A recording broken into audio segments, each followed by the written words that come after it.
Doing great, Rafael. Thank you. It's good to be here. Good to be back in Lake Nona. Excellent. Well, you didn't go very far. So, For sure.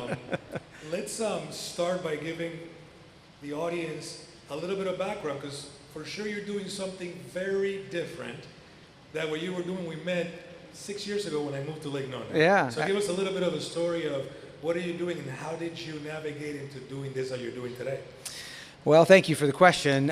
So right now I serve as the executive director of the Culinary Health Institute at Four Roots Farm. Four Roots Farm is a urban farm about 2 miles from downtown Orlando, and we are working hard to educate our community about the relationship between the health of our soil, the food we consume, and our health outcomes. But it's been kind of an interesting journey. I actually came to Orlando to be a part of the Lake Nona community, and specifically the Lake Nona Performance Club. And it's good to look out here in the audience and see some dear friends, some folks that have continued to be a part of my life and support me kind of no matter where I go and what I do. But when I transitioned out of the Lake Nona Performance Club, I had to deal with some family health issues, parents and daughter that was struggling with some various personal issues, and spent a couple of months doing that. And then thought I wanted to be a consultant and really kind of travel and just work on my own terms. But I heard about this project called Four Roots from some colleagues of mine that were a part of Advent Health. And Advent Health is, in fact, one of the core partners of the Culinary Health Institute. And I had an opportunity to meet the CEO and founder, a man named John Rivers, who's well known in this community. And I heard his vision and his passion for this project. And I just felt like it was the culmination of everything I ever cared about and did specifically in healthcare. And after a year on the job, it has been more than that. So I feel blessed to be there. We have a lot of exciting things ahead, and maybe we can talk more about those over the next few minutes. Excellent. So let's just start from the top. What is Four Roots? What do you do as a company? I know people can go to the website. It's fourrootsfarms.org, correct? That is correct, yeah. And there are a number of verticals that you can see from within the website on different things and different programs that you guys do. Yeah. Why don't we go through that so that we can get people acquainted with the model? Sure. So when John Rivers decided to start this company called Four Roots, he'd had a tremendous amount of success in the healthcare industry, particularly the pharmacy benefit management side. Transitioned out of healthcare, then became a very successful restaurant owner and developer. But he always knew he wanted to, first of all, create some resources to address food insecurity and hunger, and there's plenty of that in Orlando. But ultimately, he wanted to create a place where people could come, grow food, and learn about the relationship between soil, food that we consume, and our health and health outcomes. A very experiential environment. So in 2015, John and his wife Monica launched Four Roots, and it was primarily about, I'd say, education at that point, working with local high schools to revitalize their ag science programs or their greenhouses. And then John got very interested during the pandemic in creating resources to address hunger and food insecurity. But he always wanted to create a physical place where individuals could come and share this common bond about our understanding of food as medicine. So where is that place? And John had a vision that it might be north of Orlando, but as he's going around the city telling people about this vision, the folks at the Dr. Phillips Foundation heard about it, and they were in the process of developing the packing district. Many people in this room and listening may be very much aware of the packing district, one of the most rapidly growing and innovative communities, but it's very much got a health and wellness focus. So they had about a 40-acre piece of that property, of the 210 acres, that had been zoned as a floodplain. And once they heard about John's vision and his desire to create a farm in urban Orlando that particularly was about addressing food insecurity and food deserts, they gave us the property. So about 4 or 5 years ago, John started with the team to build out the campus. And if you came to the campus now, what you would find is a 18,000 square foot greenhouse with 9 different growing systems. And you can, those of you that are watching are able to see exactly where the campus is located. So we've got this massive greenhouse where we're able to grow lots of different produce in lots of different growing systems. We have an education building that we're using. We host a lot of Valencia College ag science classes. This summer we're partnering with the Orlando Science Center, and their 3rd through 5th grade summer camps are at the farm campus. And we're teaching about ag science, we're teaching the kids about culinary medicine, they're learning to make smoothies and really being introduced to plant-forward nutrition. And so lots of educational expressions happening there, including a partnership with the UCF College of Medicine. And also our multiple external outdoor growing fields. So we're growing lots of food. What do we do with that food? Some of it we use in our own CSA. So we have a community-sourced agriculture program where we can bring the farmer's market to your front door. So now a lot of that produce that we're bringing to individuals comes from our farm campus. And then we have a program called Meet the Need, and it's a produce distribution program where we provide Second Harvest, Salvation Army, these community-based organizations that are really in the trenches working with folks who are dealing with food insecurity. Sometimes they are challenged to identify produce, and we're able to bring produce to those individuals. So when we talk about the campus, the 4 roots stand for education, health and well-being, sustainability, and then economic development. Once the campus is fully built out, and we're about halfway there, we'll have a large farm-to-table restaurant. We'll have a farmer's market that'll be open 7 days a week, and we'll have an event center where we'll host weddings, corporate events. Our vision is with this entire expression of the campus that we will be profitable to the point where one day we can be a grant-giving institution. So to sum it all up, we've created this campus because we believe in the power of food to help build healthier communities. Wow, fantastic. And you do actually one more thing, because you also do some composting. We do, absolutely. Tell us a little bit about that. So we have a great partner on the composting side called O-Town Compost. I think O-Town actually serves the Lake Nona community, but they provide both commercial and residential composting services. So for a small fee, twice a month, they'll come to your house and give you a 5-gallon bucket that you then fill up with your food waste, and they come pick it back up, and then they take that to a farm, a local farm, where the process of composting happens, and then twice a year they'll bring back essentially some compost that you can use for your garden, your yard, etc. And so I believe they've got about 800 residents that are customers of O-Town, and many different corporations. So that's already in place, that's already happening, and they are also servicing our campus as well. Wonderful. So let's go back to this topic. I love that finally we have people really tackling this issue of food insecurity as you described. And at least, and I want you to keep me honest here, so just correct me if I go if I say anything incorrect. But when we talk about food insecurity, there's a number of things that play into that, right? One of them is, of course, education, right? Meaning, when, people not really knowing what is good for them, or not knowing the source of what they're eating. They may think the choices they're making are good, but they may really not know because the source is unknown. Okay? There's also availability, right? In certain neighborhoods,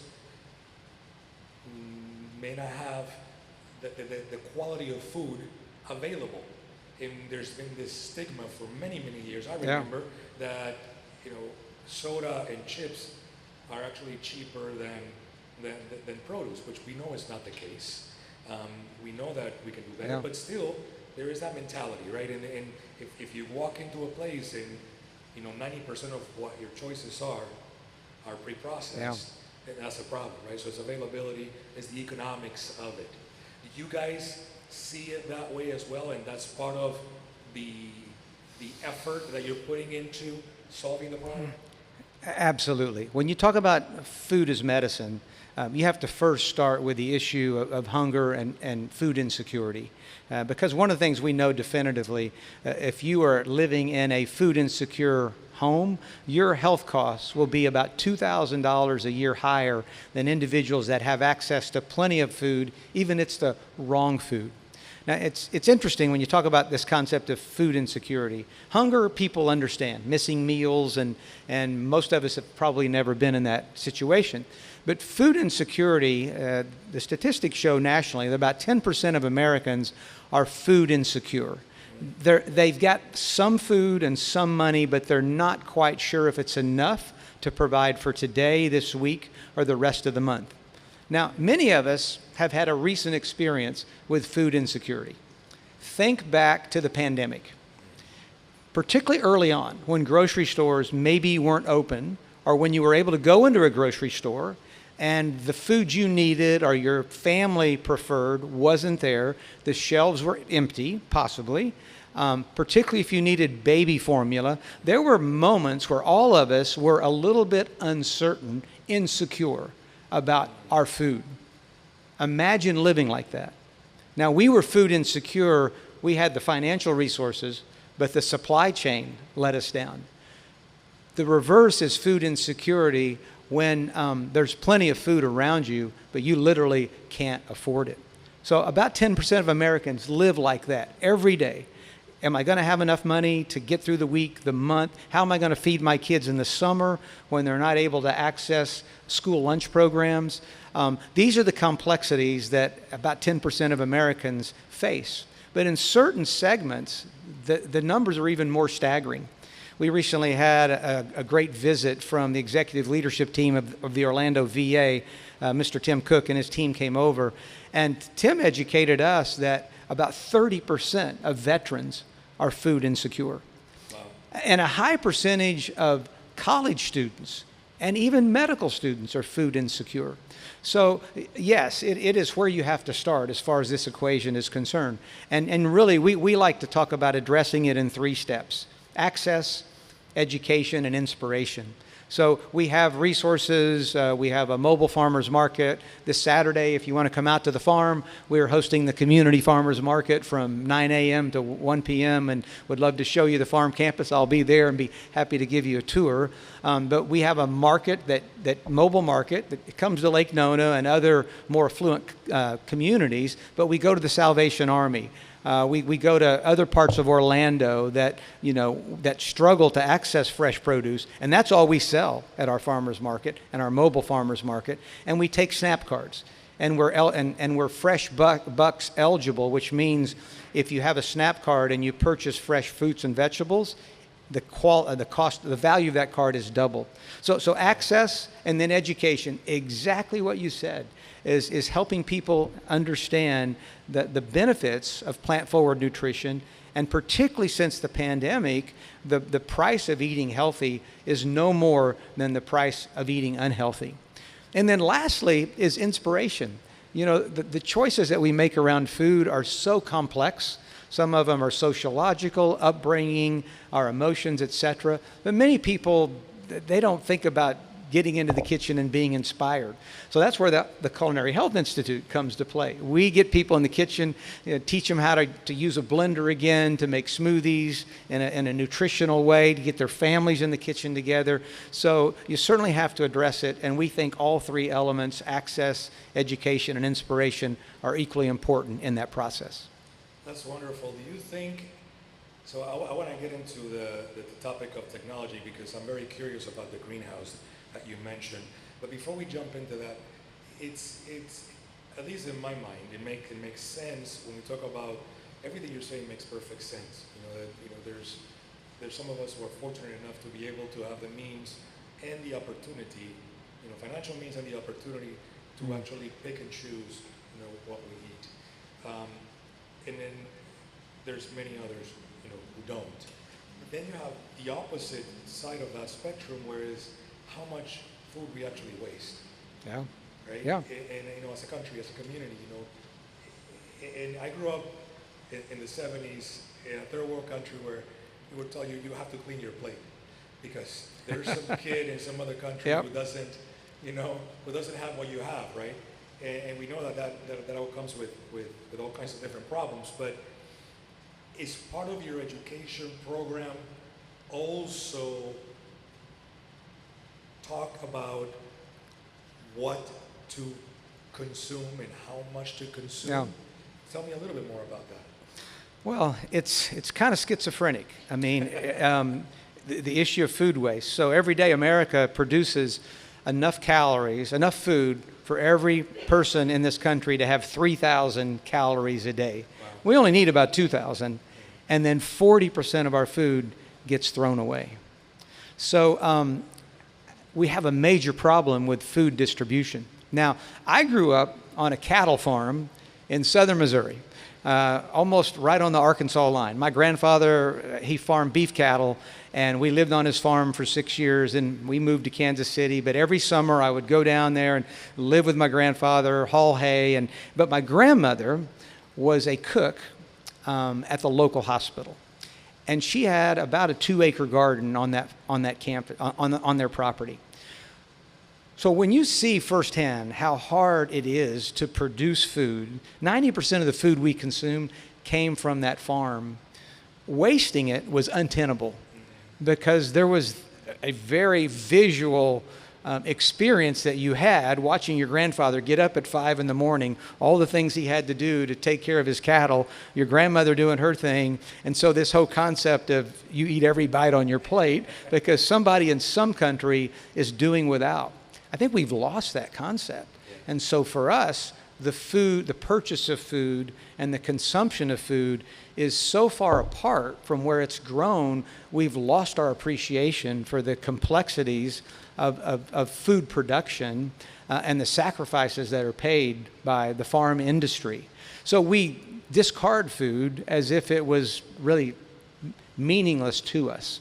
So part of what we do is education. We have a K through 12 education program where we talk to children through summer camps, through our partnerships with the Boys and Girls Club, so many different community-based organizations that we partner with. We're not the first in this space, and we know that. And so that's certainly true on the educational side. And so we talk to kids about plant-based nutrition. Where does produce come from? Many kids have no idea beyond Walmart, Publix, Aldi's, etc. So get a student out on the farm, let them pick a carrot, clean the carrot, and then we show them a creative thing. Or you pick the produce, it doesn't matter. That whole concept can be eye-opening to these kids for the first time. All right, where did that soil come from? Where is that soil? What are the things that make soil more or less nutritious? What role do I play in that? So for many of us, the production of food is completely separate from the way we consume food, and that includes food waste. So we talk a lot about food waste in our educational programming, our culinary program. We actually talk to our participants about how to minimize food waste in the kitchen, how to use food scraps, things you might normally throw out to add to a salad, or an omelet, or things of that nature. But I think all of us could probably stand to be a little bit more aware of food waste and the impact of our own behaviors on that issue. Do you talk to these kids about, there's a window where, and please again, call me out, educate me on this, but it makes a difference at what point in the growth process of the produce you actually pick it off. Where if you pick it up too early or it's too green, that it may not have the same nutritional value as if you pick it at the right time or if it's too ripe.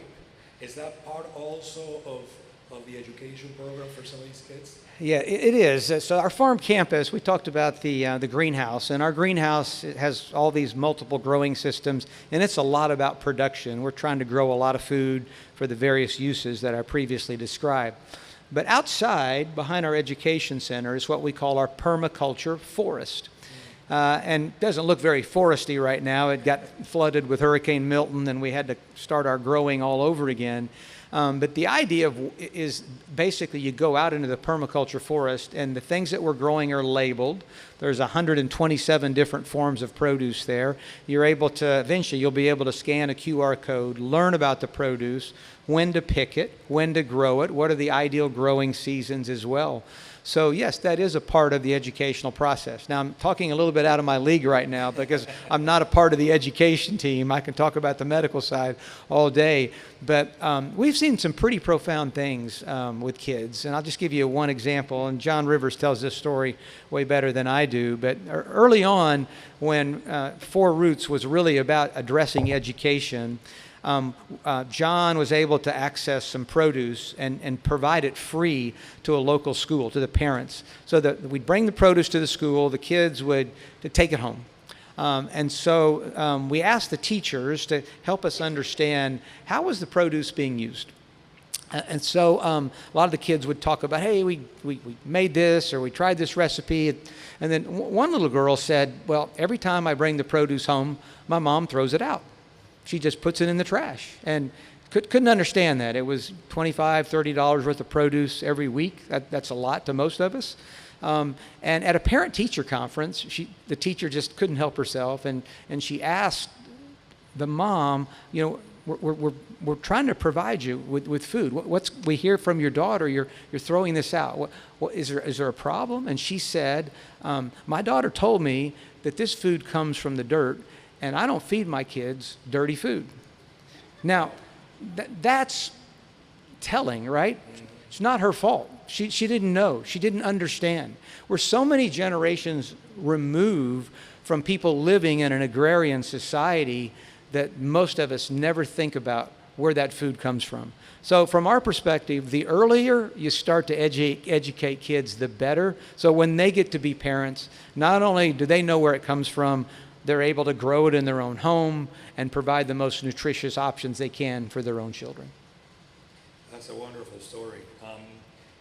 Tell me about this greenhouse. You've mentioned this a couple of times, that there's a number of different growing technologies. Yeah.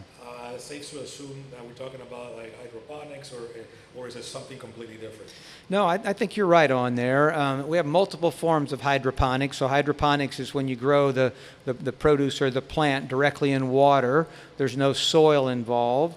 And then you typically fertilize that plant with a waste from an animal. So we have 400 tilapia fish in a couple of tanks in our greenhouse, and we use their waste, we filter it, and we feed it back to our plants. So hydroponics, and then aquaponics is the process of using, just pure animal waste in the growth process in a hydroponic system. We also have vertical growing towers. I was talking to Jared, just before we started this session. Essentially every day we're losing productive farmable soil in this country by dozens of football fields due to soil runoff, overproduction, overuse of the soil, etc. So we're having to find some new growing systems, vertical growing systems. They're not necessarily economical right now, but they're showing a lot of promise. So we have vertical growing systems as well. And then we have some soil-based growing systems. So why do we have multiple growing systems? Ultimately, once we have our campus completely built out, we're going to have a medical clinic on the campus. It's a partnership with Florida Blue, Advent Health, and Gordon Food Service. And in that clinic will be a phytonutrient lab. And from that lab, we'll be able to measure the macro and micro nutrient value of the food that we grow. So if food is medicine, you need to know what's in the food, and we'll be able to do that.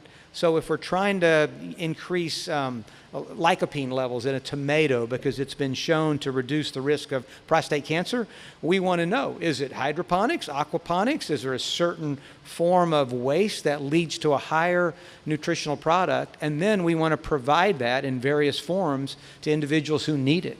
So we have multiple growing systems so that eventually we can test out some of these concepts. And then with these growing systems, some are better for tomatoes, some are better for greens, and we're able to test and experiment with all that. Again, I'm talking outside of my scope of practice a little bit. Fortunately, we've got a brilliant farm team that oversees all of this. But the idea with the campus is we have multiple ways to organically manipulate the soil, multiple growing systems, and then the ability to measure what we grow so that we can provide it in ways where it truly is medicinal for those that receive it.